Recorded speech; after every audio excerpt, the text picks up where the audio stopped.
Hi, this is Amanda de Cadenet bringing you a very special OG original episode of The Conversation. Some of you may not know this, but The Conversation originated as a TV series. I interviewed some incredible, iconic women who shared really wonderful stories with me. So I wanted to make those interviews available to you for the very first time on The Conversation podcast. I really hope you enjoy listening to this interview. I mean, I think about being in high school and having sex, and you're just sort of like, well, is this it? Does this feel good? Is this what it's supposed to be? What's going on down there? How am I supposed to do this? Does it even really feel good? I mean, I don't think it did. I think you just think it's what you're supposed to do, and you're trying to figure out how to be a woman. And I really encourage my fans to wait. Wait until you're old enough to really understand what that feels like and what it means.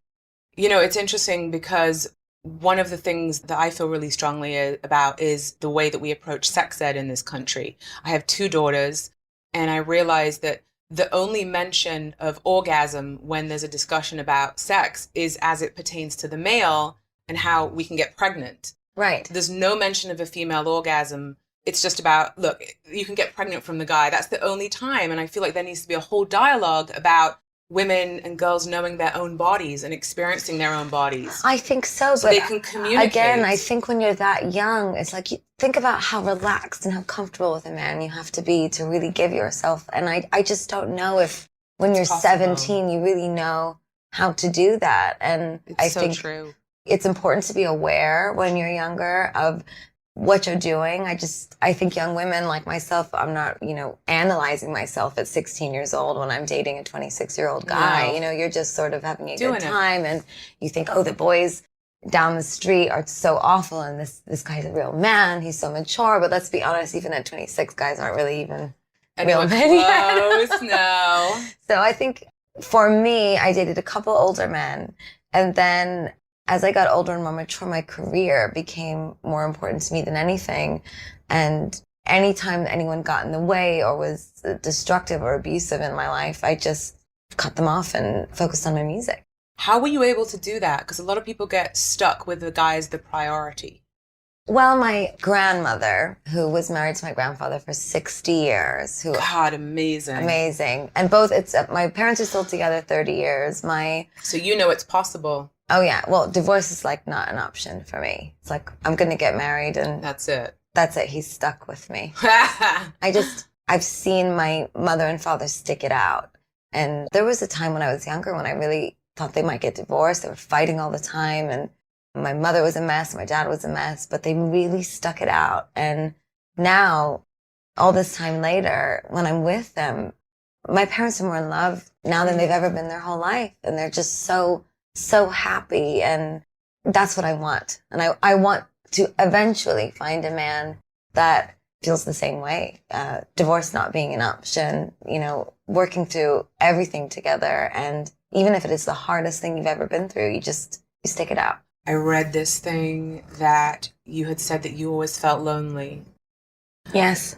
And it was great to hear someone else articulate that. Well, I have begun to cherish my loneliness. And I have sort of since I was around 20 years old. And I'm 25 now, so 5 years of cherished loneliness. And I was very depressed when I was 19 because I decided to pursue music and I dropped out of school and I told my parents I didn't want any money from them and I got 3 jobs and I just hit the ground running, did it on my own. And I would go back to my apartment every day and I would just sit there and it was quiet and it was lonely and it was still and there was just my piano and myself. And I had a television and I would leave it on like all the time just to feel like somebody was hanging out with me. And especially during the period when I was doing cocaine, I mean, it was like the drug was my friend. Yeah, it's your lover that never leaves you. And I never did it with other people. And it's such a terrible way to fill that void because it just adds to the void, really, because it's not real. And you have to keep filling it because it's endless. It's endless, and at a certain point, I just began to feel sick. Didn't you find that you just didn't even get high? Like at the end for me, yeah, I would just do coke, and it wouldn't even get me high. I was like, wow, it doesn't do anything to me anymore. Why am I still doing it? It would make me feel so sick, and I just remember one night being in the shower, and I was like bent over in the shower, and I had the cold water on. I was coming down, and because I'd just done so much, I didn't even feel good. I just felt like crap. Ugh. And I had the thing of NyQuil, and I had the water going, and I was drinking the NyQuil, and I'm just like, please, Lord Jesus Christ in heaven, let me live through the night. That's the crazy thing. And I'll never do it again. And then, you never really do that. But my point is this. I sort of woke up one day and was like, you're an asshole. You're not an artist. Outgo. You're not an artist. If you were a real artist, you'd be focused on your music. You wouldn't be spending your money on the white devil. Yeah, it is the white devil. It's just the most ridiculous, and there's this perception and romanticism around drugs. That it's sexy. That it's sexy, or that it's artistic, or that you're troubled and you're going to make great music, when really you're just a loser. Yeah, wasting time. I stopped, and I focused 150% of my energy on my happiness, on what do you want to do? What is it that you really want? How do you explain to your friends and your mother and everyone, I'm a singer? You have to do it. I want to be a singer. You do it. Well, what do you mean you want to be a singer? Do you sing in the shower? There's no way to convince people of your greatness. You have to know on the inside, whether it's you want to do advertising, or you want to be in finance, or you want to be a waitress or a bartender, or whatever it is that you want to be, you have to know it inside and knife fight your way to your dream. Hi, this is Amanda de Cadenet, and I'm here to let you know that if you want to stay connected to me and the conversations I'm having, and most importantly, if you want to support this podcast, the best way for you to do it is to sign up for my Substack. That is where I share the more personal lessons I'm learning, extra wisdom from my guests, plus the tools I'm gathering from the various teachers in my life.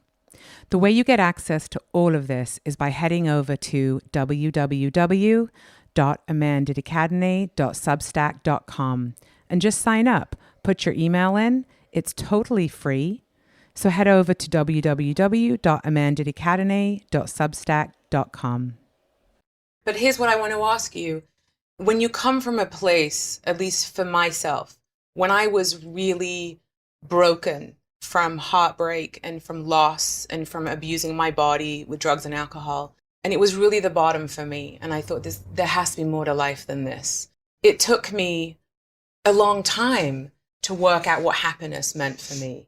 You know what I mean? Like, I didn't have an identity that was strong. Did you? I'm still working on it. I know that feeling. That feeling's impossible. Yeah. It's completely impossible. But the only thing I don't have that with is my work. Because it's sustained by your energy that you put out. You know, it's not dependent on someone else. But at the same time, it's an amazing feeling when you can love somebody and you can share your life with them. But the reconstruction of your soul as a woman is a lifelong endeavor and journey.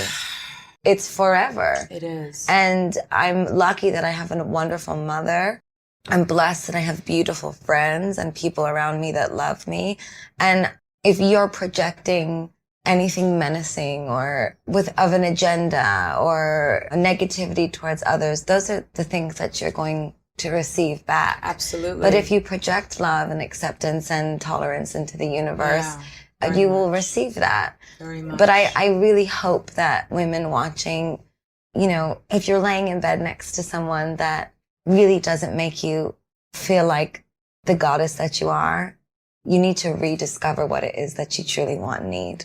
And by the way, there are some, at least for me, there's some days where, like I feel really good about myself, and there are days where I feel like shit about myself. And that's just part of life. It's not their responsibility, to be quite honest. No, and it's ours. That's also unfair of women to put that on men. Is I feel like crap about myself. It's you. It's not them. It's you. Yeah. If you're with someone that makes you feel bad, get out.